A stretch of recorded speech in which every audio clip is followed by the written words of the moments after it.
As we all know by now, Sony graphs/reports are out, and a lot of people have their opinions about it. Some, saying it's a bad sign, everything's going down the tubes, and blah blah this, blah blah that.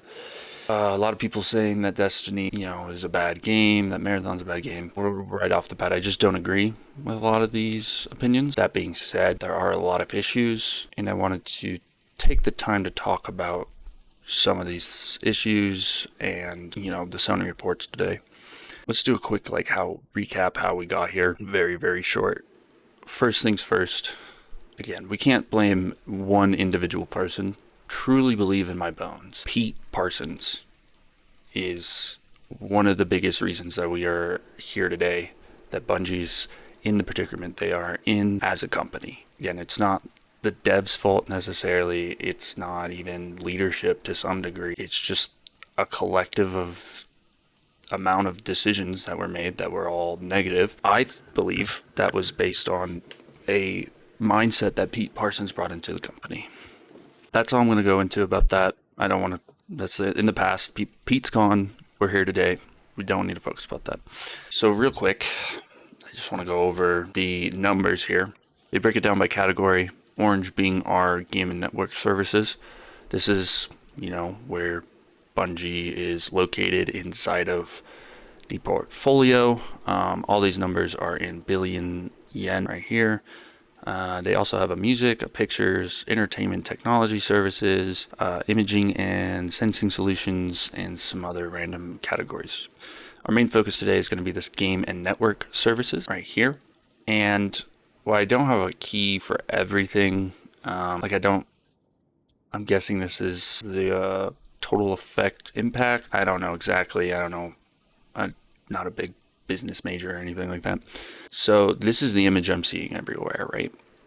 We're down 88 billion yen, almost 89. Impairment losses against Bungie and all that jazz. But we also have impairment losses other places. Granted, our number is it's a lot bigger. One, I believe this is just talking about impairment losses and risk assets. Again, not a huge business person, but we have impairment loss here, additional losses here, impairment losses here. So Bungie isn't the only one in this category right now, or not even Bungie. Their games and networks services department is not the only one in that category. They are against Bungie, so I guess never mind. So this is, I would say mainly Bungie. Let's be real. It's probably mainly Bungie. And then as you go down, it breaks everything down by category, results by segment here, and then consolidated result forecast, all this great stuff. The thing I want to point out here is all this top stuff is just the kind of the skinny of the report, right? This is what people look at before we go down and break down each category. And right here is our game and network services category / segment. And I have not once seen this picture on, anywhere. Maybe it's on Reddit. I've mainly used Twitter and YouTube. This hasn't popped up anywhere. I haven't seen this once. And if you go by the picture above, then yeah, it looks pretty bleak. But if you come down here and actually read, and this is why it's important to look at things for yourself, in my opinion. But if you actually check this out, there's actually their overall impact for the game and services network segment had a 12% increase over last year's profits, or in general. Again, I could be wrong, but I'm pretty sure that despite everything that happened, they still had a 12% up, whatever that means. And then so just to also music segment, another 25% increase, even though there was an impairment loss in the music segment in the graph above. So my point is this graph is misleading, and I think if we're gonna report on this, and I don't want to call anybody out specifically, but if you're gonna report something like this, please include all the data. Please include all the numbers. I would even, have multiple slides in there, because honestly, if you're just using one picture, it doesn't look, as a reporter, that's just kind of weird in my opinion. Not gonna dwell on that too much. But, and again, I'm not a business major. I could be wrong about this, so maybe someone else should look at this who's a little bit more qualified. I'm just some random on YouTube right now, but I did want to point this out. Moving on to our next topic, kind of went over it. Just seeing a lot of one graph. There's multiple numbers. There's a lot going on here. It's not just one picture that's going to tell you the full story. That's why they have whole documents, and that's why you can go look at this stuff online for yourself. So that's the little segment about the Sony report. My takeaway is Sony still wants to support Bungie in their projects moving forward. You know, we're not out of the hot seat yet, or they're not out of the hot seat yet. Us as a community, we're not out of the hot seat yet. And it's important that we remain critical but optimistic, in my opinion. Next little segment I want to talk about is kind of if we are going to have continued support from Sony, what are things that we should be looking for and supporting that Bungie can do for the games. I know a lot of people have gone back to D1 and been doing some nostalgia trip and, you know, replaying some stuff. So I did myself as well. I'm having a great time with D1. It's nice to return. I do miss some things about D2. I still think D2 is fundamentally a good game, but I think there is some things that can be improved upon, of course, and some things that I think right off the bat can make the game better based off of my experiences in D1 so far. Starting with tiered loot. I wanted to talk about the tiered loot issue because it is a big one. I think as a player in general, no matter who you are, if you see purples right away, it just turns you off from the game. I know a lot of YouTubers have mentioned this before, that purples are kind of ruining the game and tiered loot is ruining the game because you just get it right away. Like, there's no lead up. That chase in D1 is what makes doing every mission that much more exciting. That being said, I don't think we're going to see the return of engrams, like blue and green engrams. I think if they really wanted to make this game better, bring back the whole engram system from D1 and put it in D2 on the conditions that we change the tiered loot system. And by change, I mean get rid of it, but not in the way you think. I would suggest that instead of having tiered weapons, we just make the tiers the rarities we have in the game. So a tier 1 would be a white weapon, tier 2 would be a green weapon, tier 3 would be a blue weapon, and a tier 4 would be a purple. And tier 4 becomes the new norm for all, like, base end game builds, I would say. So, like, if you've been playing the game a while, tier 4 is like your, you know, base peak, we'll say. And then tier 5s and above would be like, I would recommend doing a new color for tier 5s, make them above purple, and maybe even make shinies even above those.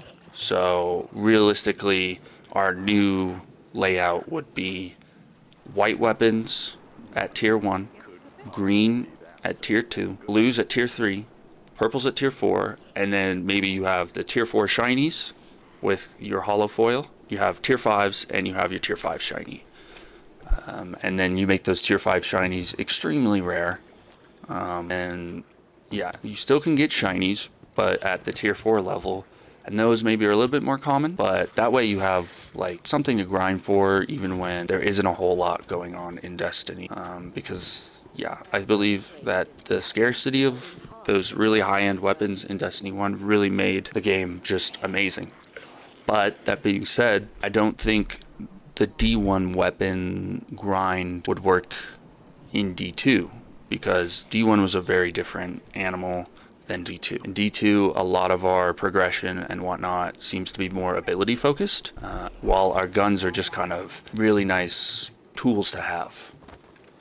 For instance, in D1, we have, you know, you would grind for these perks and it would massively change your functionality of the weapon, and you know you'd have to do this on not just legendaries but exotics. But D2 is a little different in the fact that we have a lot more going on, and not to say the system wouldn't be interesting to have in D2, I just don't think it would really work for D2. And I think by making your tier 1 white weapons, you still get that kind of chase for, you know, your higher tiers without sacrificing a lot of the functionality of armor sets in the game, or armor and weapons in the game. Like, it means if you pick up Destiny, you can still jump into an activity and have a incandescent, you know, I don't know, let's see, what are some of the good rolls. Like you could still have like a Slice Firefly roll. It's just, you know, you won't have the bottom 2 perks. You won't have the rest of these perks. And then the higher up you go, you get all these enhancements and whatnot. And, you know, if you really wanted to, you could even make the shiny versions of tier 4s and tier 5s the adept versions of those respective tiers. So you could get, you know, the shiny versions would just be, you know, let's see if I have a shiny something in here. Yeah, so this would be a tier 5 all or nothing shiny, or this would be all or nothing adept. But then it would just, you know, it'd have all this stuff plus the adept perk, and it would just have, you know, the tier 5 shiny skin or whatever they want to do with that stuff. So that's kind of my suggestion for loot. I think it kind of brings back that Destiny 1 loot grind. The other caveat to that would be that, and this one I don't think a lot of people are going to like, and I don't even know if Bungie would do this, but I would want everything in my vault, tier 5, to, aside from the shinies, right, to just be turned into tier 4s. I would say just do a whole wide reset, give everybody who has these tier 5s a tier 4 version of it, because it's not like the tier 5 means anything at the moment already. Just again, make that the new baseline, and then change the drop rates of everything, and that way for us who have kind of grinded a lot of these weapons, we still have something to chase. We still can get new weapons in these, you know, tier 4s and whatnot. And maybe, you know, if I am max level, give me a tier 3 every once in a while. Like, let me go like, oh, damn, dude, I only got a tier 3. That sucks. But then, like, if it's a new weapon, I'm still going to keep the tier 3 version because I am a, you know, loot goblin. And, like, I'm still going to play the game. Maybe I'll complain about it and be like, oh, man, I can't believe Bungie did this and whatever. But let's be real. We're still going to grind for it because it's about having, you know, that shiny variant or getting the right perks and all that jazz. Yeah, so that's that segment. Next thing I think would be really good for Bungie to do in general is maybe make, if they can't make new weapons all the time, if they can't, you know, if they're having a hard time making a bunch of armor, or, you know, maybe they don't want to introduce all this armor and weapons for some reason, I don't know why. I was thinking that a way that they could give a lot of players something to chase for is a lot more in-game, end-game cosmetics. I know a lot of us love the Age of Triumph. Sorry, I was trying to have all my stuff up. Yeah, so here's a good screenshot. I don't know, this is gonna take me... Give me more of this shit, you know? And again, make it like a tier 5, or maybe it's like, yeah, complete the raid on the hardest difficulty, and then you get a helmet, or, you know, you got to do this challenge and you get this ornament for it. But I think bringing back more of the grind for cosmetic for like high level players would be a great idea, and not just for high level players but also for low level players to have something to aspire to. That way it's like, oh man, sweet, I got my base armor from this raid and there's all these cosmetics I can go for, whether that be a ship and whatnot. And we kind of have it now, but just lean into it more. You know, there's like ships and ghost shells and stuff like that you can get from dungeons and raids and whatnot, but just lean more into it. You know, if there's, you know, more cool emblems, or, you know, maybe some more shaders that you can pick up or something like that. Yeah, something like that. Talked a little bit about random chance. I definitely think that needs to come back. I think the tier 5s, like, I don't know how you would weigh it, but, you know, tier 5s should be, we'll say, I would say rare to very rare, and then tier 5 shinies, like a very rare, almost never seen kind of thing, where if you get one, it's like, oh shit, like almost exotic level, almost D1 exotic level. Sorry, I should preference, because D2 exotic level is very dropping like candy. Next thing, and I think there's a little bit of a hint of this coming back already, and this would fix, because I know another big issue is primary weapons in general, shooting tic-tacs at everybody. And this kinetic synthesis, I know we got it because of the lightsaber, right? And there's another perk. Let's see if I have the weapon right here. There's another perk on some of these weapons that came out recently that alludes to this idea of primary ammo reserves coming back into the game. It's this one right here. So Nail Meat Hammer states that this weapon is more effective against combatant shields, and destroying a shield with this weapon grants improved special ammo progress if the weapon uses primary or heavy ammo, or improved heavy ammo progress if it uses just special. And then the artifact perk that we have this season is sustained kinetic weapon damage and rapid final blows have a chance to generate a unique ammo brick that just so happens to be a primary ammo brick, and collecting this brick will grant ammo to equipped kinetic damage weapons and grant special and heavy ammo progress. I just think this would be a pretty unique, or not, I would say, Bungie does this all the time, but this would be a great way to test this new kind of ammo system brick, or I wouldn't say new, I'd say reintroducing the ammo brick system in a future update or something like that, and would help with primary damage in D2, because that's another thing. Primary damage in D1 is a lot better. It's a lot, like every primary weapon you can practically use, and a lot of primary weapons feel like D2 special weapons, but the trade-off is that they have ammo reserve. So I thought that'd be a cool way to maybe fix the ammo primary issue in D2, and then we'll just have to see how that affects, you know, the meta overall moving forward, and you know, maybe there's some slight tuning that needs to be made, but I would just say in general, bring back primary ammo reserves and give primaries more damage. And I think that, coupled with turning all tier 5s in the game right now into tier 4s, keep the shiny respective variant or whatever, and then just rip off the band-aid, make it all tier 4s. Tier 5s are like whatever anyway at this point. And then for players who don't have tier 5s at the moment, you know, that, you know, the best loot in the game becomes a little bit more, becomes easier to acquire, and also gives them a chance to kind of catch up. Because let's be real, this could be a tier 4, and at this point I wouldn't care. So yeah. Next thing I heard online, which I really like, is the idea of, you know, a weekly rotation coming back.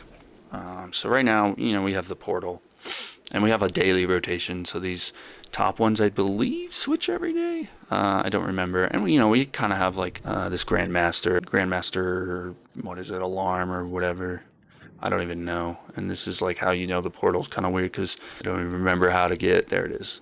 Because I haven't done them. I haven't done this in a while.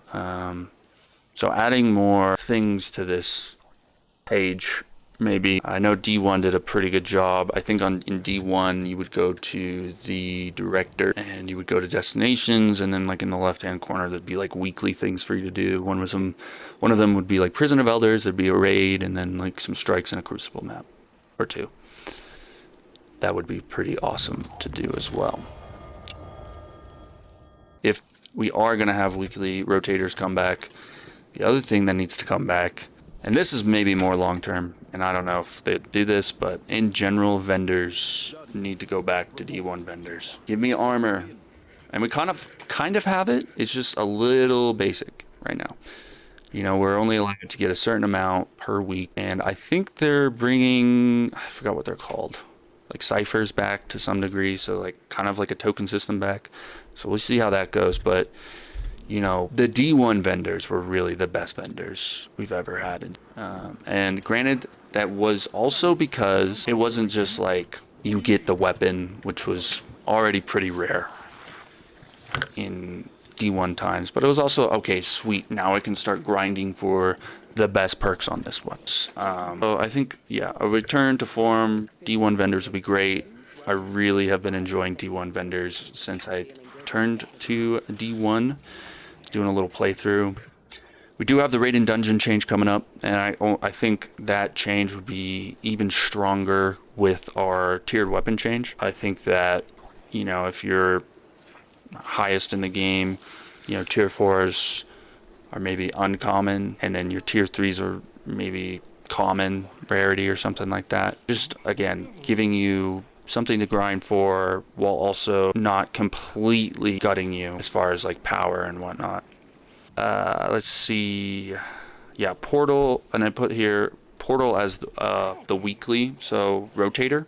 So instead of the portal being, hey, this is where you come to do all your things, you know, maybe the portal is more of like where you keep your weekly rotators and whatnot. So I think arena ops is a pretty good idea here. So instead of having like every what is this, 5-man, 6-man, every 6-man op In Arena Ops, it's like 1 or 2. And then it's, okay, if you do these 1 or 2, you have a chance at guaranteed tier 4 and at least guaranteed tier 3s or something like that. If they're going to keep the 3 there. I also wouldn't mind, just being, you get 2 drops at the end, and then either tier 3 or tier 4 will drop at highest level. Maybe, if you are the highest level, it's just tier 4. I just think kind of having that random chance to get something worse is always funny, and, kind of drives player engagement in general. That being said, it can be seen as maybe a little bit of a nerf to loot, but at this point I think we can take a little bit of a nerf. We do have some Gambit things coming. We'll see how Crucible and Gambit get treated this year, but I definitely think the idea that, Vanguard, Gambit, and Crucible are core pillars, and then raids and dungeons are like our endgame activities would also benefit D2, but again, I don't know. That's kind of a big ask at this point, but who knows, because we do have Gambit coming out, and we haven't gotten support for Gambit in years. And I actually really like Gambit. I really like Gambit Prime with the different armor sets and whatnot. I thought that was a really fun game mode, and it really bummed me out when we stopped seeing that. And then last, just more Crucible support, but we've been saying that for years. We'll see if we actually get it. I think, a few PvP maps would go a long way. But again, we'll see. We'll see how that goes. And those are that's kind of like everything for D. Oh, and then last but not least, there's one more thing I wanted to bring up, and that is new supers. So I know a lot of us want another subclass, but honestly, that feels like a D3 thing, right? So instead of doing another subclass, and I think it was Llama, hope I'm saying that right, had a good video about some new supers that could be added to the darkness subclasses and whatnot. And I would agree that doing a new subclass, while fun, might be a little bit of, I don't know, it might be a lot for D2 right now. But I definitely think you could give us new supers, new aspects, new fragments for darkness subclasses especially. And then, maybe some new aspects for our light-based subclasses, maybe some new fragments. For some of these, like maybe another melee or something for our arc, and we only have 1 void melee, so maybe another melee for void or something like that would be kind of cool. I think the primary focus should be on the darkness subclasses, because only 3 grenades, 1 melee, and we only have like 2 dodge, or a new dodge. A new dodge would be cool, or a new type of barricade, something like that. Just improve on what's already here.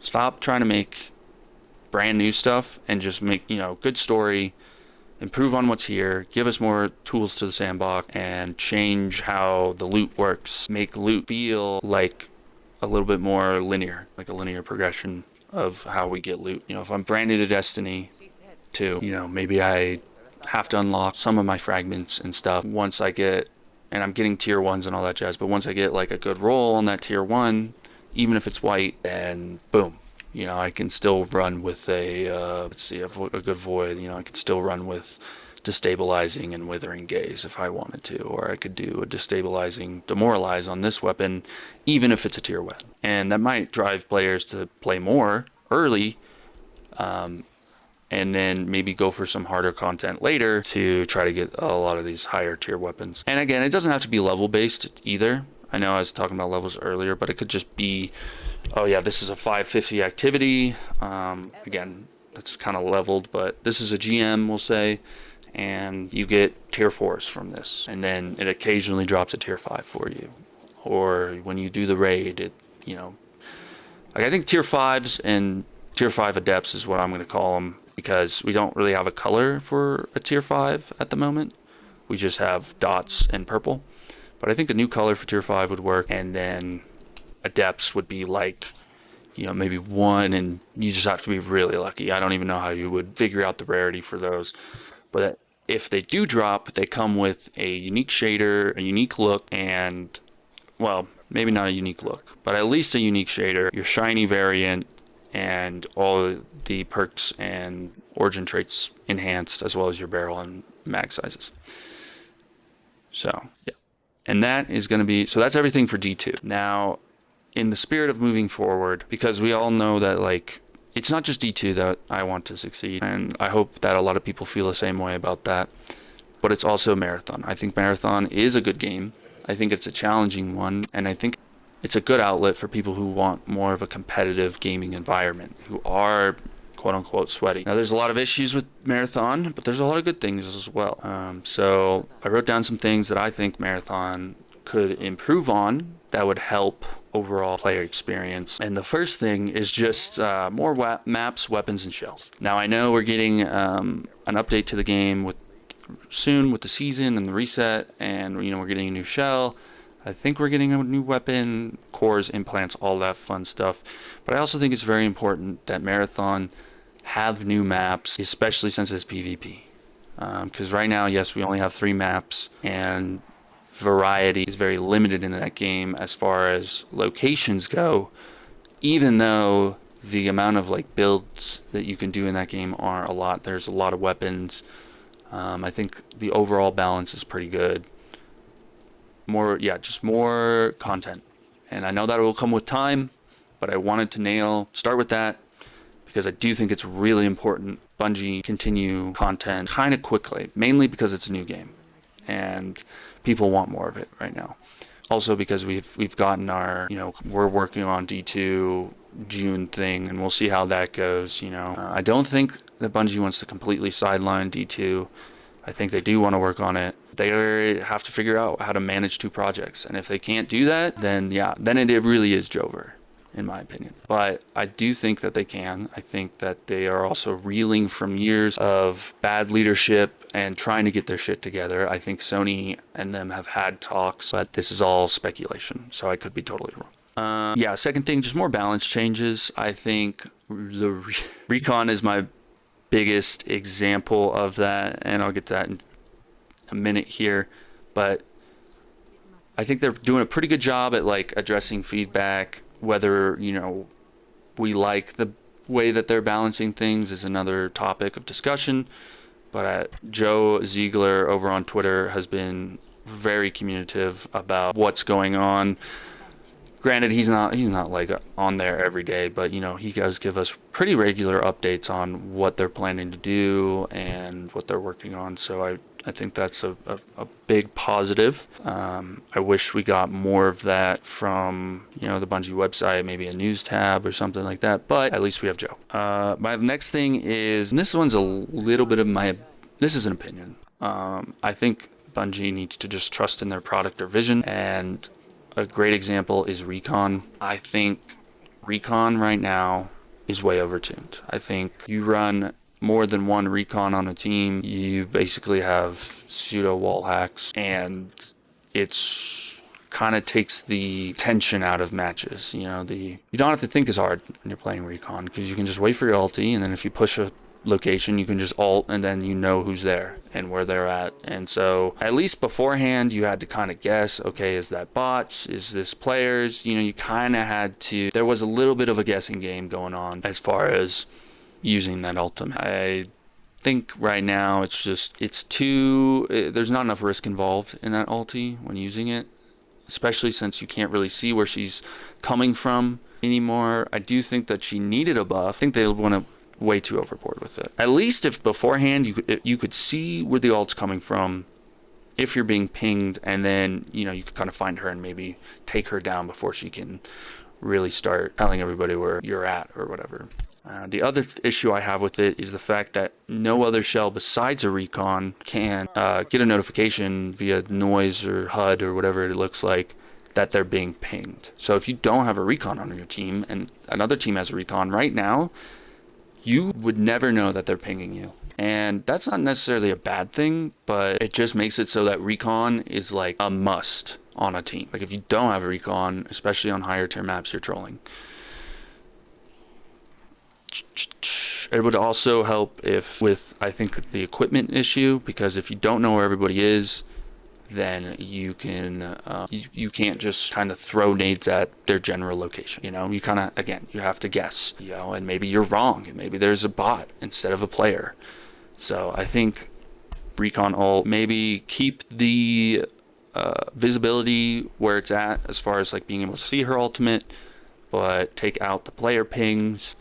And then I would even say maybe nerf energy amp instead of nerfing her cooldowns, because I think her cooldowns are fine. It's energy amp that gives a lot of cooldown, and you know, you can just chain ultimates with at least 2 recons, and you know, not to mention 3 recons. So, but I don't think that was necessary, and I think that all these changes came from, you know, outside sources saying she was bad when she really wasn't bad in the first place. So yeah, I think the devs just need to kind of stick to their guns a little bit, and you know, if people don't particularly like something, then you know, maybe they'll just have to learn that that's not for them. But I know that's a radical idea. Anyway, moving on. My next topic is the carry event. While I think the carry event was okay, it was definitely not what I expected. I expected a lot more, you know, like a weapon skin or 2, some maybe shell designs that you could earn in game. So just like better events moving forward would be monumental for that game. Because if the carry event right now was like, oh yeah, you can earn some like weapon skins, and they're like Cyber Acme sponsored, or you know, they're like the Cyber Acme V75 in the game, but you could earn that through the carry event, I think a lot more people would be involved in that and want to interact with that. And on that note of better events and whatnot, just more ways to earn in-game cosmetics in the future. I think the base game does a wonderful job of giving you avenues to earn certain cosmetics and whatnot, and it's not like too hard for some of them. You know, some of them are very easy. It's just like exfil with a sponsor kit, and then some of them are a little bit more challenging. Like I think for the HAR or whatever, there's one that's like kill 9 runners and then exfil or something. So there's a lot to be. There's some really high pinnacle ones that you can go for, and then there's some lower ones, and then hopefully those will get a little bit more flashy and cool over time. I think the ranked rewards are really great as well, despite ranked being very hard to get into, and it's punishing for sure. And I guess, yeah, of course, I'll throw in the cheaters, dealing with cheaters and stream snipers, I guess, in there as well. That's always going to be kind of a thing that they have to work on, so I don't want to get too much into that. I kind of wanted to just focus on some of the things that I guess aren't really talked about a lot, or are talked about but then get thrown to the side or something. And I really hope Bungie maybe sees this video or a video like it, giving them positive critique while, you know, remaining kind of harsh and like, hey, your games, because right now, yes, the games are kind of booty.